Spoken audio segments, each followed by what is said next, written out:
It's story time.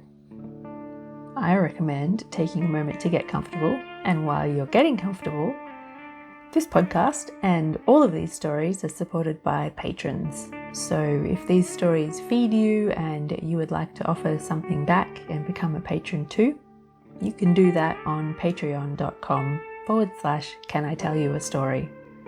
It's patreon.com/Can I Tell You a Story.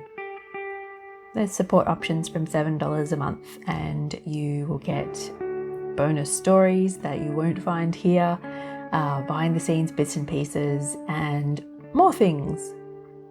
It would also make me really happy. That's a bonus too. And now, I hope you're comfortable. Let's begin.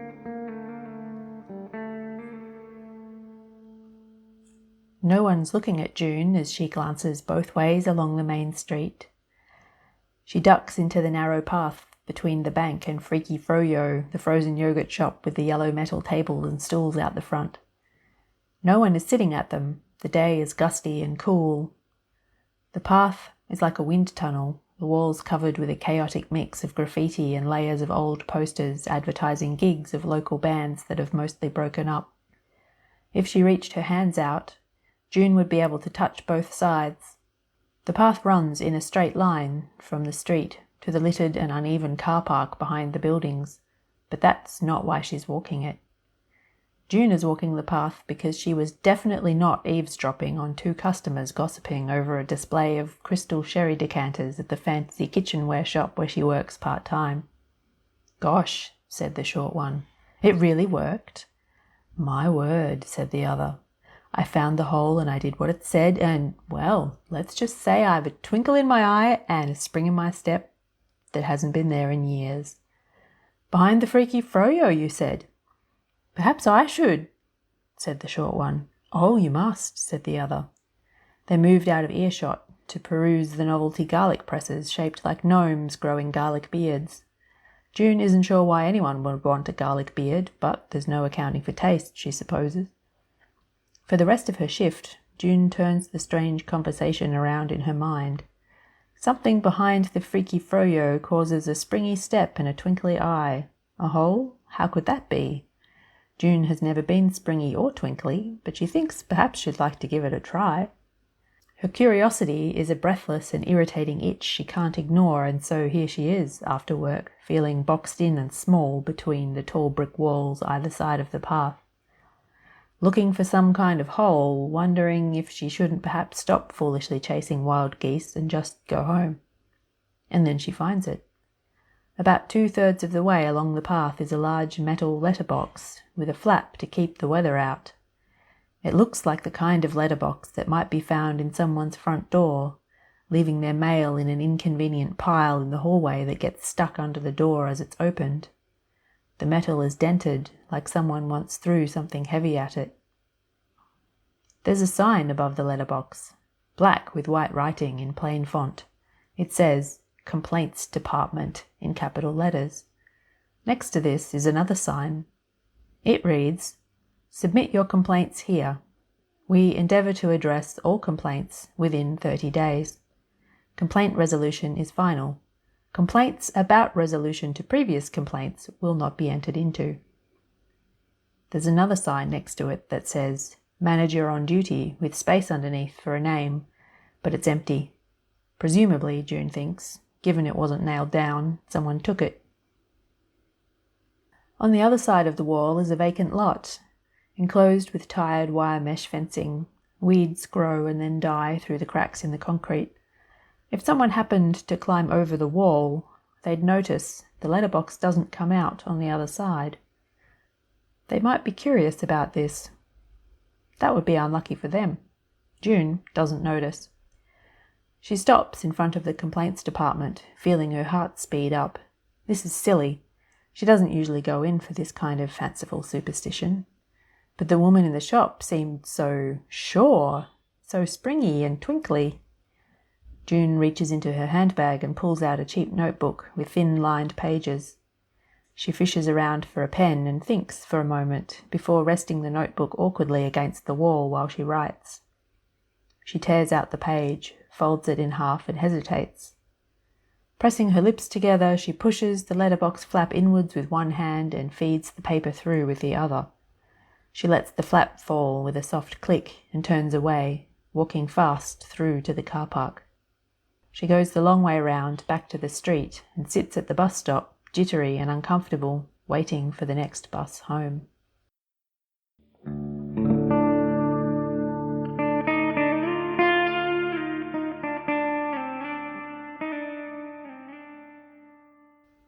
In the complaints department office, Ewan looks up as a folded piece of notepaper materialises out of nothing on top of his overflowing tray.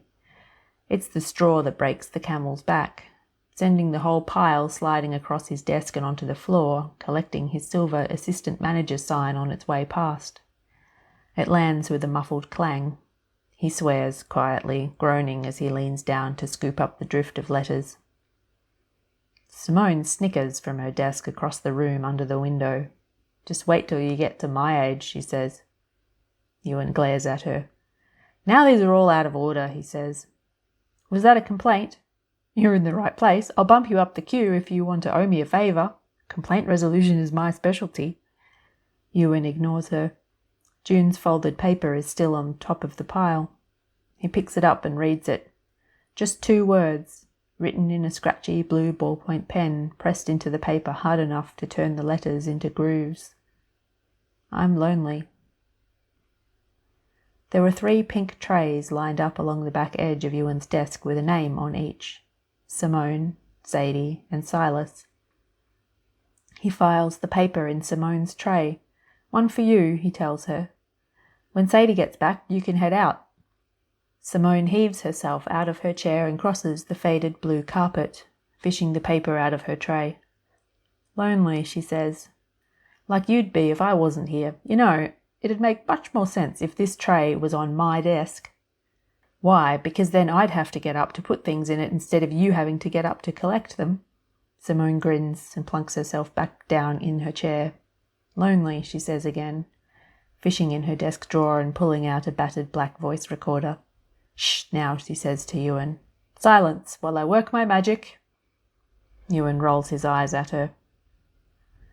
Simone smooths June's complaint out on the empty surface of her old wooden desk and rests her hand lightly on the paper.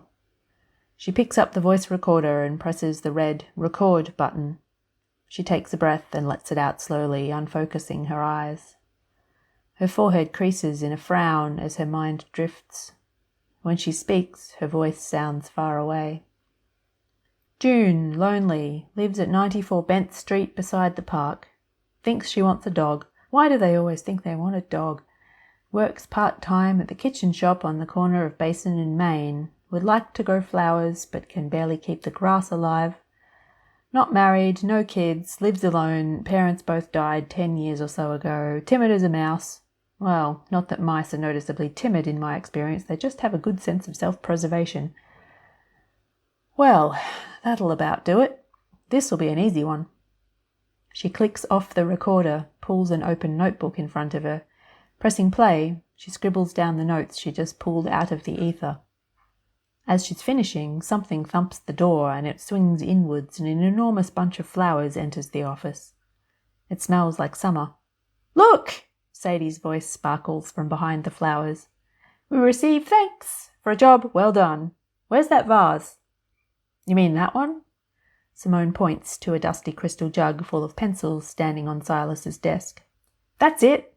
Sadie tips the pencils out on the desk and takes the jug to the kitchenette that runs along the back wall between the bathroom and the storeroom, rinsing off some of the dust on the jug before rummaging around in a drawer for scissors to trim the stems. Simone stands, retrieving her handbag from underneath her desk and pulling on her coat. "Right," she says. "I'm out. Don't do anything I wouldn't do." She notices Ewan's involuntary glance at Sadie's back and winks at him. He blushes, awkward. Simone sails out the door, coat belling out behind her in the sudden gust of wind.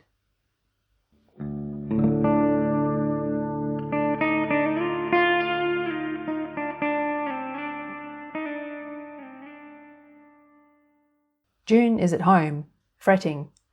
"I shouldn't have been so bold as to post a complaint. It's not like being lonely is really all that bad. I do enjoy my own company, it's just there's so much of my own company. She picks a piece of lint off her sleeve. Perhaps I should get a dog. Liddy from work got a dog, and it chews everything and whittles on the carpet, she reminds herself. Lonely isn't even a real complaint, it's just a statement of fact. She sighs. I hope I didn't waste anyone's time. It's only then that it occurs to her there's no building behind the wall containing the complaints department letterbox. She sags a little. It's not real, she thinks. Just a fanciful thing for lonely people to believe in for a brief moment of hope. That's what you get for wishes, she thinks. Disappointment. She gives herself a small shake. Enough of this. It must be close to dinner time. A nice meal will be nice. She can't think of a word that isn't depressing. In the kitchen, she turns the radio on for the company and puts a saucepan on the stove. It won't be anything special. It's never anything special. Just some pasta and packet sauce. It's hard to put in the effort when there's just herself to feed. Reaching into the pantry, she hears a noise from the back step. A rhythmic, metallic noise that sounds like it should be familiar. A small voice pipes up, keeping time with the noise. Murn, murn, murn. June can't see anything through the frosted glass panels of her back door. She opens the door, sauce packet in hand. The noise stops. June sees nothing, and then she looks down. She sees a red car, paused mid-murn on the side of her house, clutched in a small hand. A face looks up at her, sunny and open, with dirt smeared all down one side. Hello, it says. I'm Amy from across the fence. Are you making cookies? I'll help if I can have some. June looks around the yard for a responsible adult. Do your parents know you're here? She asks. Mum's talking with Auntie Simone, says Amy from across the fence. They told me to go outside and play, but I've played with all of my yard, and so now I have to play in yours. Oh, says June. You do? Yeah, says Amy from across the fence. Otherwise, mine'll get all used up. Can I use your tap? I'm supposed to wash my hands before I make cookies. June looks at the packet of sauce in her hand. Well, I suppose, she begins, we should probably check with your mum first. Amy from across the fence jumps up and is yelling before she's halfway back to her own yard. Mum and Simone, me and... She pauses and turns back to June. What's your name? June, says June, following more slowly. Me and June are making cookies, okay? A face appears over the back fence. It has blonde hair pulled up in a ponytail and kind eyes. Hello, it says. I'm Anne. I see you've met Amy. I hope she's not being too... Amy. Oh, says June. She's okay. She wants to make cookies, and I mean, well, I don't mind if that's okay with you. It's been a long time since I've made a cookie. Anne looks at the sauce packet in June's hand. I can tell, she says. Creamy mushroom cookies? June blushes. I was about to make dinner, but cookies seem... She trails off. Less lonely, says another voice, as a new face, framed with short greying curls and decorated with dimples, appears over the fence. I'm Simone, the face says. Hello. Yeah, cookies, lonely cookies, yells Amy, zigzagging back across the yard to June's open kitchen door. Just yell out if she's too much, says Anne. Any time, I mean. She tends to adopt people. Oh, says June again. I think maybe I'd like that, to be adopted. Well, I'd better... She gestures in the direction of her kitchen with the sauce packet. I'll send her back with some cookies for you when we're finished. Lonely cookies, yells Amy from June's back step. Come on. Coming, calls June, with a final shy smile at Anne and Simone. Anne laughs and shakes her head at her enthusiastic daughter, and Simone smiles quietly to herself.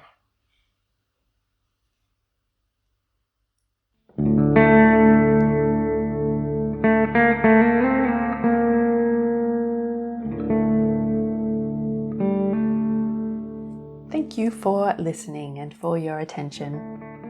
I hope that you enjoyed this story, and if you did, and you want more stories, perhaps you'd like to become a patron.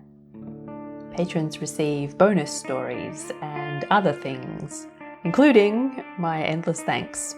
which you can find out more about on patreon.com/Can I Tell You a Story. That's patreon.com/Can I Tell You a Story. Until next time, I hope that your life is full of wonder, magic, delight, and strange things.